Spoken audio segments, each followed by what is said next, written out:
obrigada a todos. Quero começar, obviamente, por cumprimentar-vos e dizer que é um enorme prazer estar aqui. Não quero roubar tempo em agradecimentos, mas alguns são absolutamente fundamentais. Ao Zé Augusto e ao Sindicato de Professores do Norte, que nos fizeram este desafio já há vários anos. À FENPROF, na pessoa que cumprimento aqui, na pessoa do Mário Nogueira, que fez um esforço absolutamente notável naquilo que é hoje, talvez, não gosto de dizer como o Trump, the greatest one, mas talvez nós estejamos perante, se não o maior, garantidamente um dos maiores estudos feitos a uma profissão com esta extensão que já foi alguma vez realizado. Nós estamos a falar de quase 160 questões sobre os mais múltiplos aspectos da vida e do trabalho, numa coletânea de perto de 2 milhões de dados. É por isso que nós somos muito cautelosos, dizendo que acreditamos, este é um resultado, o resultado que nós hoje vos apresentamos é um resultado final, mas apenas de uma parte dos dados que foram tratados. Há muito ainda por tratar, quer do ponto de vista quantitativo, quer do ponto de vista analítico. Só foi possível chegarmos aqui porque, além dos fatores que eu disse anteriormente, nós conseguimos reunir uma equipa maravilhosa, e quero-vos dizer muito maravilhosa mesmo, porque este estudo começa com uma citação de um médico. A primeira vez que se falou em burnout é um médico que entra em exaustão, entra em burnout, outro médico caracteriza que ele está em burnout, e ele vai-se curar do seu próprio burnout a tratar de leprosos, a cuidar dos outros em cooperação. E eu quero dizer também a vocês que acho que já estaria em burnout se eu não estivesse a trabalhar com uma equipa académica e não académica, que é absolutamente maravilhosa e onde nós conseguimos também um feito. Este trabalho não foi entregue em capítulos das nossas áreas, nós escrevemos-lo conjuntamente. Ele tem uma assinatura coletiva e foi uma escrita coletiva que combina diversas áreas da ciência. Isso significa que foi mais difícil para nós, mas garantidamente foi muito mais prazeroso e chegámos um bocadinho mais além na nossa capacidade analítica. Quero também agradecer a várias instituições aqui presentes, não vou citar todas para não vos aborrecer, e a dois particularmente convidados internacionais, o Martin da Internacional da Educação e a Nara do Sud Solidaire também de Educação. Quero finalmente dirigir as minhas palavras ao António Coimbra de Matos, ao Christophe Tejour e ao Roberto La Santa. É um prazer enorme estar aqui e aprender com eles. Foi um processo maravilhoso de criação, de descoberta, de interrogação, de voltar atrás. Vocês, quando abrirem este trabalho, vão descobrir, por exemplo, que nós começámos a estudar o burnout e nem temos a certeza se existe esse conceito de burnout. Não vos vou assustar, porque isto não diminui nada, nem a validade científica, nem, infelizmente, o estado de doença dos professores, e eu já o vou desenvolver. Significa que nós não tivemos medo de nenhum de colocar em causa dogmas científicos, e a única forma de fazer ciência é, de facto, neste diálogo.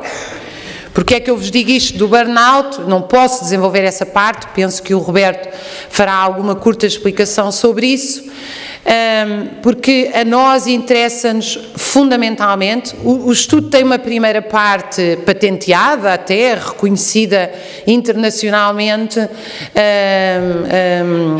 por várias instituições, inclusive na França já se propôs que isto entre como doença registada como tal, o burnout. Esse estudo foi feito a estes docentes, os resultados são esmagadores, já são amplamente conhecidos. Nós temos quase 80% dos professores em exaustão emocional, temos perto de 50% que não se realizam profissionalmente e temos um dado muito curioso que é só cerca de 10% dos professores entraram em despersonalização, ou seja, eles não passaram, na maioria, vocês não passaram, na maioria, a ver os alunos como coisas. E isso é um processo de adoecimento no trabalho. Isto significa, não significa que vocês estão menos doentes, significa que há um processo de implosão do setor e não de explosão. Portanto, essa doença não é manifestada no ódio ou no desinteresse ou na alienação dos vossos alunos, como existe noutros casos de burnout, ela é um processo implosivo. É uma doença dos professores que também se manifesta, e isso é visível no inquérito, entre uma forte competição, desconfiança e mal-estar, fundamentalmente com o não reconhecimento público, o que imediatamente apela ao Estado e à comunicação social, com as chefias, mas também entre colegas. Não temos qualquer dúvida que a divisão dos trabalhadores em carreiras, dos professores em carreiras docentes distintas, nomeadamente em titulares e não titulares, mas noutras categorias, precário e fixo, etc., leva a uma grande desagregação e a um grande mal-estar dentro do corpo docente. Há outros dados particularmente relevantes. 94% dos professores querem ir para a reforma. E eu quero-vos contar uma história com alguma piada, porque hoje em dia toda a gente acha normal querer ir para a reforma, é como se fosse assim o ápice da vida. Eu quero deixar de trabalhar. E isto não era assim há 20 ou 30 anos atrás. Aliás, nós tínhamos um padrão até contrário. As pessoas iam para a reforma e frequentemente deprimiam. Agora têm uma sensação de alforria, de libertação. E isto é muito triste, porque eu há uns anos fiz uma entrevista, ontem contei no restaurante, agora vou contar porque eu acho que merece para ser compreendido. Fiz uma entrevista a um colega e ele falava sobre o processo de alienação do trabalho, e ele é professor. E uma aluna minha estava a transcrever a entrevista e escreveu-me e disse-me: é mesmo para eu transcrever aquela parte? Eu disse: é, claro que sim. É fundamental do ponto de vista exemplar para explicar o que é o sofrimento no trabalho. Em que ele diz: o grande momento do meu dia-a-dia na sala de aula é quando vem o intervalo e eu vou com o meu colega não sei quê, vamos os dois fazer xixi e fazemos um concurso para ver quem é que chega mais longe. Repara, Raquel, dizia-me ele na entrevista, repara, Raquel, é o que eu tenho em comum com os hipopótamos. Eu e os hipopótamos somos profundamente felizes quando fazemos xixi, temos prazer. Se dúvidas houvesse como eu estou alienado do meu trabalho, é que eu entro na sala de aula e penso, ainda por cima ele é professor no Brasil, onde há muitos alunos que chegam à sala de aula 3 horas depois de transportes e são trabalhadores estudantes. O meu principal objetivo na sala de aula é que eles não adormeçam, né? É que eu lhes consiga ensinar alguma coisa, isso eu já desisti há muito. Mas o meu grande prazer é quando eu faço xixi. Isto, ou seja, não é normal que o grande momento de prazer do trabalho seja o momento em que se deixa o trabalho. Este sinal de 94% dos professores a quererem ir para a reforma não tem um significado clínico, analítico e social inferior ao dos 78% em exaustão emocional. Isto significa que o trabalho se tornou, usando aqui as palavras do Christophe Tejuc, numa tortura. O trabalho é um fator de sofrimento. Porquê? Era isto que eu agora queria chegar. Quero-vos dar mais um dado esmagador. Quase 20% dos professores está preocupado com o seu consumo de álcool, drogas e medicamentos. Este número corresponde exatamente, não em termos percentuais, mas é o número exato daqueles que estão em burnout extremo no resultado psicométrico. Isto significa que nós frequentemente abrimos a televisão e ouvimos falar que os professores deram falsas baixas médicas. Ora, o que eu quero chamar aqui a atenção com toda a equipa é que nós temos uma percentagem dos trabalhadores a trabalhar e só conseguem trabalhar porque estão em autodoping. Só porque estão medicados. Portanto, nós temos professores muito doentes, extremamente doentes, que só estão a trabalhar porque estão medicados. Este doping não é, em geral, nos estudos internacionais, os valores aliás são idênticos, de Portugal para outros países, este não é, em geral e na maioria dos casos, comportamentos aditivos. É mesmo tomar medicação para conseguir manter-se no trabalho. Bom, como vocês sabem, o resultado diz que há uma relação direta entre a exaustão emocional e a idade. E, portanto, seria fácil nós concluirmos que as pessoas estão mais cansadas, têm menos energia e, por isso, estão mais doentes. Essa não é a nossa conclusão no estudo.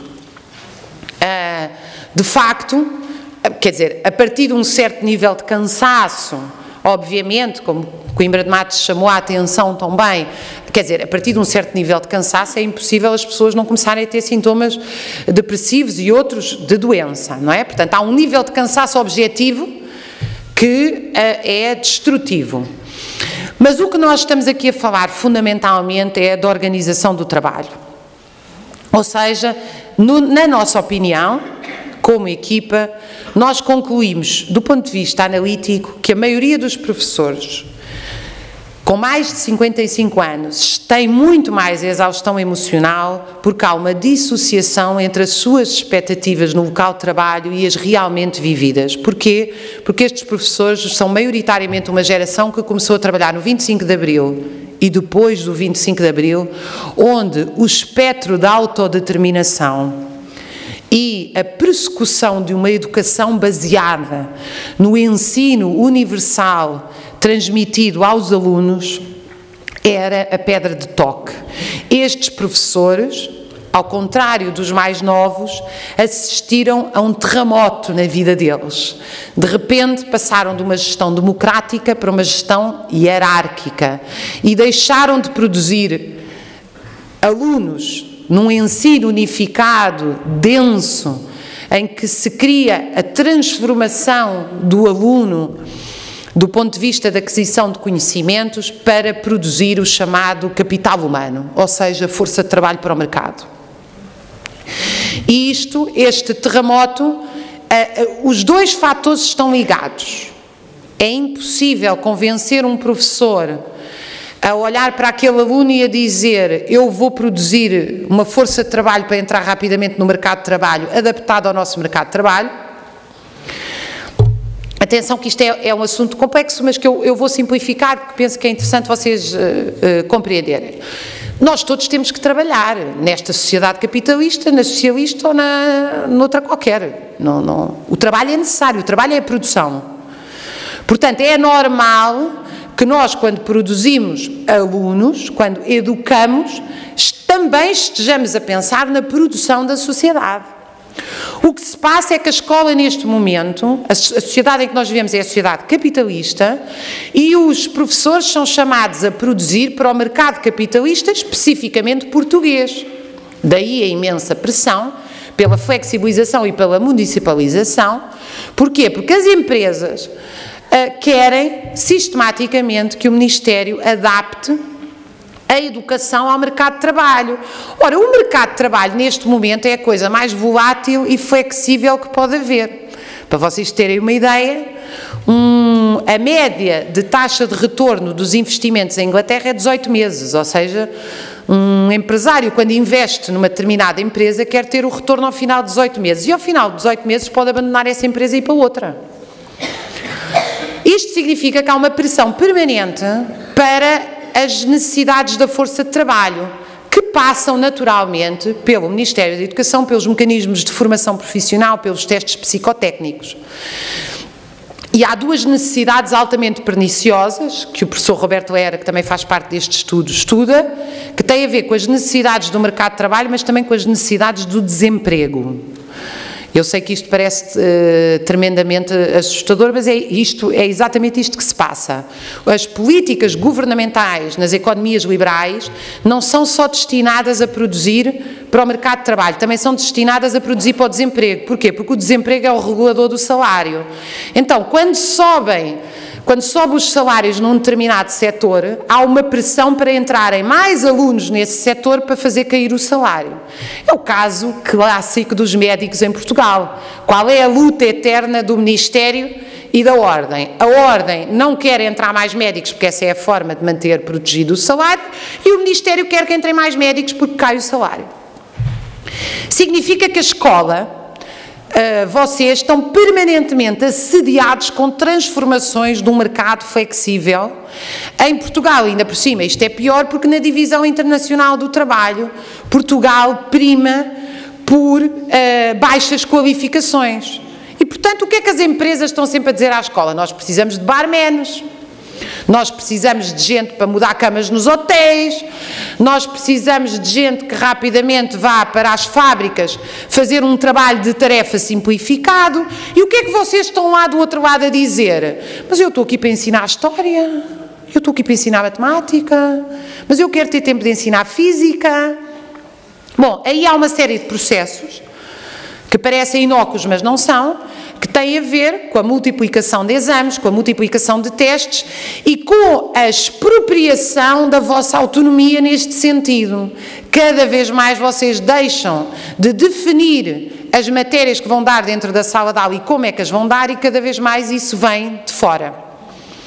Não só vem o programa, como as restrições curriculares são tantas que não há como vocês darem de forma diferente. Eu conto sempre uma história com um dos meus filhos, eu penso que já vos contei na última intervenção, mas para mim é lapidar. Ele é relativamente bom aluno, não gosta muito da escola, portanto faz tudo porque acha que tem a obrigação de fazer, um deles, o outro também, mas o outro ainda mais é. Mas este particularmente tem uma aula de cultura musical no conservatório. E aquilo é um entusiasmo com aquela aula que eu nunca ouvi ter com mais aula nenhuma. Aliás, este ano agora vão à ópera, vão ao fado, vão a não sei quê. A professora explica o conflito israelo-palestiniano utilizando a orquestra do Barenboim. Aquilo é uma coisa absolutamente... E eu vou-lhe perguntando como é que aquilo é, porque realmente o encanto dele é a única aula para onde ele vai. Ele podia ter mais 4 aulas daquelas. E eu, o dia destes, perguntei-lhe, olha lá, não há manual na tua professora de cultura? E ele sabe tudo, vocês perguntam-lhe, o romantismo, o classicismo, ele sabe tudo. Não é? Aquilo é uma coisa que ele... e ele diz, não, mãe, a professora não tem manual, nós não temos livro.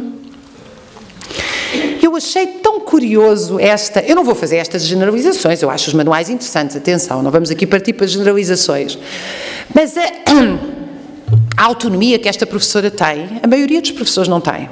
A maioria dos professores tem um programa altamente restrito, condicionado, aliás, a testes. Vocês sabem, eu sei como mãe, toda a gente sabe em Portugal que nós andamos de 3 em 3 semanas a preparar para testes, é uma bateria de testes. E atenção, eu também não quero dizer que eu sou contra as avaliações, não é isso que eu estou a chamar a atenção.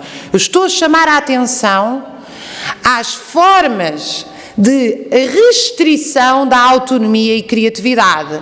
E isso é parte da proletarização e da standardização, ou seja, a certa altura vocês entram na escola, têm uma organização de trabalho semelhante a uma fábrica, vocês são operários a produzir peças todas iguais.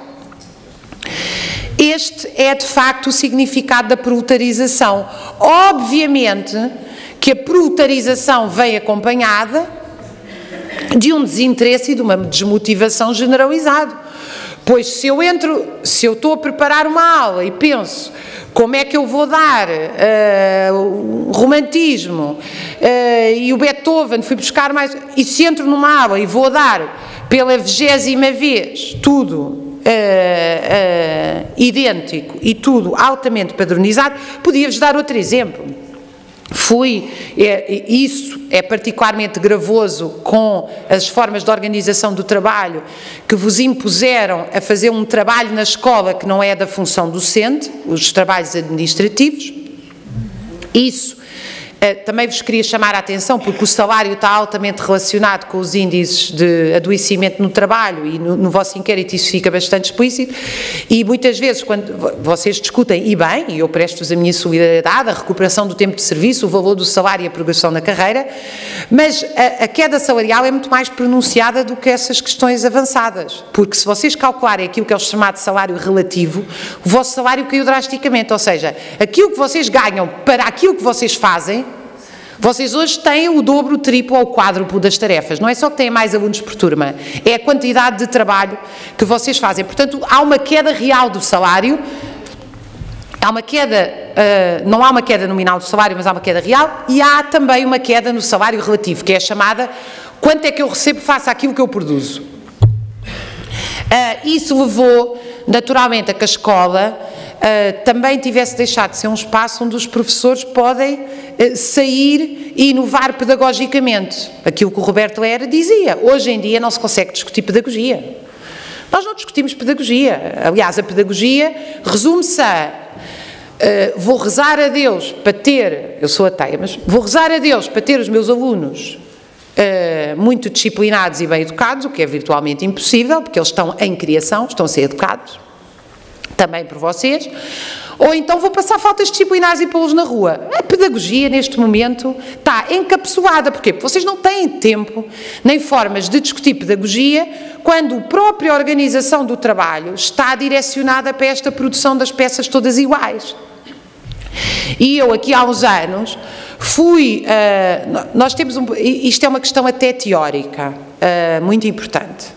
E tem a ver, nós tivemos aqui a participação do Duarte Rolo e do Roberto La Santa nesta questão que foi absolutamente fundamental. Não só a crítica ao burnout psicométrico tout court, como adicionar as questões de vida, como a crítica à razão instrumental que hoje domina todas as ciências sociais. Que é, agora perdi-me, por causa eu estava a querer dar o exemplo do... Ajudem-me, antes da crítica instrumental... já sei porquê.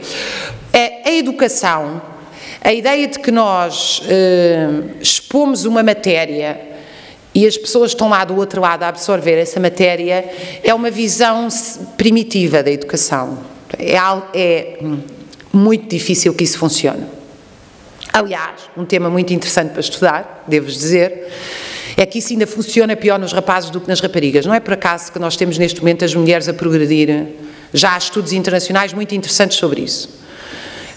Isso tem a ver com o próprio desenvolvimento físico diferente de raparigas e rapazes. Os rapazes suportam ainda menos estar 8 horas dentro de uma sala de aula parado. Em média. Claro que isto depois há diferenças, consoante certas raparigas e consoante. Eu, por exemplo, sempre fui hiperativa, como vocês veem, basta olhar para mim. Eu também já não suportava estar ali aquelas horas todas, estava sempre a mexer na cadeira. Mas o problema não é só a exposição, por isso é que a questão da razão crítica, e há uma parte filosófica densa que vocês podem achar chato, mas que é fundamental para nós percebermos em que é que estamos e que nós decidimos conscientemente publicar no estudo. A educação é um saber fazer, é um aprender fazendo. Eu fui passear com o meu pai e com os meus filhos à Serra de Gredos e estavam assim 100 miúdos a acampar. Mas era um acampamento selvagem na serra e junto deles estava o professor de Geografia, de Geologia, de Biologia. A experiência emocional daquele acampamento, ao mesmo tempo em que eles aprendem essas disciplinas, foi... não tenham dúvidas, é infinitamente mais. Provavelmente, eles aprendem mais ali numa semana do que 6 meses. Eu estou agora a chutar um número que não tem validade científica. Do que 6 meses a ouvir 30 mil vezes o norte é para o norte, o sul é para o sul. Porquê? Porque é o fazer, é a praxis. Isto é uma parte essencial da pedagogia que foi abandonada porque o sistema fabril da escola impede o desenvolvimento desta pedagogia. Muitos de vocês são professores de português, os que ainda têm forças, os que não têm não se culpabilizem, mas os que ainda têm forças dão um livro e levam os alunos ao teatro e sabem que isso tem um efeito imediatamente expansivo da pedagogia, porque eles assistiram a uma peça de teatro. Ainda mais vai ter se eles assistiram à peça de teatro e fizeram a peça de teatro. Então eles nunca mais vão esquecer, como eu que fiz o Anton Chekhov na escola, a Gaivota, e nunca mais esqueci aquele livro. Portanto, nós temos hoje, isto significa o quê? Significa que a vossa sensação de falhança é permanente. Porque o falhanço é generalizado. Vocês sabem que eu sou muito crítica das avaliações do PISA da OCDE. A OCDE é uma organização dos Estados ricos, altamente influenciada por políticas empresariais, não é o modelo idóneo de avaliação do sucesso escolar. Penso que tem que haver uma crítica, porquê? Porque a certa altura nós usamos sempre a metodologia da OCDE para medir o sucesso escolar. Ora, a metodologia da OCDE mede a aquisição de tarefas e competências para o mercado de trabalho. Não mede o ensino concentrado, abstrato, a razão crítica, etc, etc, etc. E o que é que acontece com esta ausência de praxis? Acontece que nós não temos só 60% de chumbos a português e matemática. Claro, porque é que nós temos os chumbos? Porque os professores são maus? Não! Porque é possível martelar números noutras áreas e nestas disciplinas que lidam com um alto conteúdo abstrato e analítico não há como. Não há como martelar estes números. Isto significa, e eu sei que os professores usam frequentemente esses dados para falar do sucesso escolar, eu aliás devo-vos dizer que não tenho dúvidas absolutamente nenhumas que se Portugal continua a tratar os docentes como trata hoje, nós daqui a 20 anos vamos ter um ensino devastado. Aliás, chama a atenção para o que aconteceu no Brasil. O Brasil não teve sempre este ensino. O que aconteceu foi a flexibilização, a municipalização e todo o processo de proletarização docente, em que hoje um professor compensa mais ir trabalhar para uma loja do que ser professor no Brasil, levou a uma queda generalizada na qualidade do ensino. Eu não tenho dúvidas nenhumas de que os bons resultados que nós temos hoje, com medições corretas e com metodologias corretas, se devem ao ensino que os professores, até mais do que pais e alunos, construíram no 25 de Abril e nos anos a seguir ao 25 de Abril. Até porque é impossível, metodologicamente, dizer que os resultados de hoje têm a ver com políticas de há 3 anos atrás. Isso não existe. Da mesma maneira que o Governo adora usar, os governos sucessivos, isso é independentemente da cor política, adoram usar a esperança média de vida para dizer que o Serviço Nacional de Saúde está muito bom, mas nós só vamos saber se o Serviço Nacional de Saúde está muito bom na esperança média de vida daqui a 40 anos, onde ela, na minha opinião, vai cair. A esperança média de vida que hoje os governos usam é das políticas que foram fundadas há 40 anos atrás. Hoje o ensino que vocês podem orgulhar, que dá quase 35 mil doutorados ou algo semelhante, é o ensino das políticas da gestão democrática e do ensino unificado e universal. Não é o ensino da flexibilização de há 3 anos atrás. Isso é uma pirueta estatística que está sempre a associar a políticas imediatas que não corresponde à verdade. Isso não corresponde de todo à verdade. Eu penso que já nem sequer devo ter muito tempo e estou a ultrapassar em grande medida o meu tempo. Chamar a atenção para dizer-vos que essa sensação de falhança é real. Isto significa que vocês sentem que não estão a educar bem os vossos alunos, é verdade. Não vale a pena mentirem a vocês próprios. Pelo contrário, a sociedade portuguesa exige-vos, os pais, porque é que os pais se zangam tanto com a escola muitas vezes? Porque os pais sentem que os filhos não estão a aprender. E sentem bem. O problema é que os pais depois também não são capazes de fazer a reflexão política da organização do trabalho. Acham que a culpa é daquele professor individual. E os pais não vão ter essa capacidade, porque vocês é que estão dentro da escola, vocês é que têm capacidade para analisar quais são os problemas que estão mal na educação. Os pais, quanto muito, conseguem analisar o seu problema no local de trabalho. Os pais têm a mania de dar umas ideias. Aliás, o governo até levou isso ao limite, os governos, que foi inventar uns conselhos de turma onde o pai está representado, como se quer dizer, imaginem o que é eu estar representada num consultório médico a decidir como é que me vão fazer uma cirurgia. Não é assim. Não, eu não quero, eu quero ter direito de voto. Eu quero ter direito de voto sobre como é que vai dar a anestesia. É inenarrável. Quem é que se lembrou e chamam isto de democracia? Isto não tem nada democrático. Isto é um método de vigilância dos professores. Isto não tem nada a ver com democracia de conteúdos. Mas essa falhança existe. Esse falhanço existe. Nós, obviamente, temos alterações significativas na escola, que eu acho que os resultados hão de vir aí daqui a 10, 20 anos, mas posso-vos dizer que eu já tenho alguns anos de ensino e eu noto dificuldades absolutamente óbvias ao nível do raciocínio abstrato e analítico. Não as quero generalizar aqui, porque depois o Governo usa isto para dizer que os professores ainda devem ganhar menos, estão a ver? O Governo faz estas coisas, em vez de tentar perceber o que é que está mal e que os professores é que são a forma de resolver isto, ainda piora a vida dos professores para dizer que eles é que ainda... não, se o aluno não aprendeu em 40 horas, então vão lá trabalhar 80, que assim já aprende. Então, e não percebem que é justamente o contrário. Se não aprendeu, se o professor trabalhou 40 horas e o aluno não aprendeu, então o professor tem que trabalhar 20. Mas não fazem este raciocínio. 20, estou a dizer, do ponto de vista do ensino direcionado para preparar aulas e tudo mais. Conto-vos, eu tenho alunos com dificuldade em usar diversos verbos. Ora, eu sou historiadora e nós tentamos analisar o passado. Para analisar o passado é preciso muitos verbos, porque senão o nosso passado fica pobre. Nós não conseguimos descrever a realidade humana. Ele foi, ele fez, e não saímos disto. Estão a ver?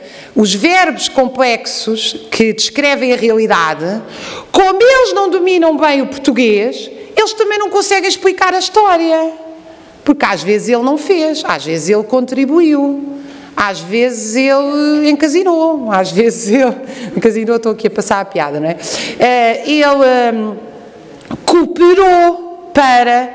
E isto são tudo ações diferentes. Se ele foi... Nós ficamos aqui com uma história para crianças de 3 anos, estão a ver, com uma simplificação da realidade, que obviamente remete, e depois fico eu com uma sensação de falhanço.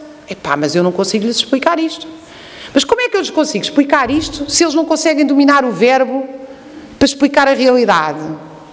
Já nem vos falo do que é a devastação das novas tecnologias. Isso podíamos fazer uma conferência de 20 horas que eu não parava de falar sobre isso, que é a incapacidade de concentração e tempo largo. Tempo largo. É um problema central que não é medido nesses testes de aquisição de competências, que é a capacidade de ter prazer em estar várias horas a estudar uma matéria e que a recompensa chegará passado essas horas. Bom, quero terminar, não vos quero tirar mais tempo, dizer só que eu penso que este trabalho demonstra com muita pertinência que, sendo o local de trabalho o espaço de sofrimento, ele também é o único de onde pode vir a emancipação. São vocês juntos, em coletivo, que podem questionar e transformar. E da mesma maneira, eu até fiz um livro com o Coimbra de Matos sobre isso, porque eu fui ter com ele e disse-lhe assim: professor, eu estou há tanto tempo a estudar os trabalhadores e andam todos deprimidos, de cabeça baixa, já não... passam por mim na rua e dizem o que fazer, desesperados, desmotivados, em diversas categorias, mas aqueles que andam sempre animados e bem dispostos são os dirigentes que lutam. E isso é a dimensão que eu deixarei depois para o Coimbra de Matos. Obrigada pela vossa atenção.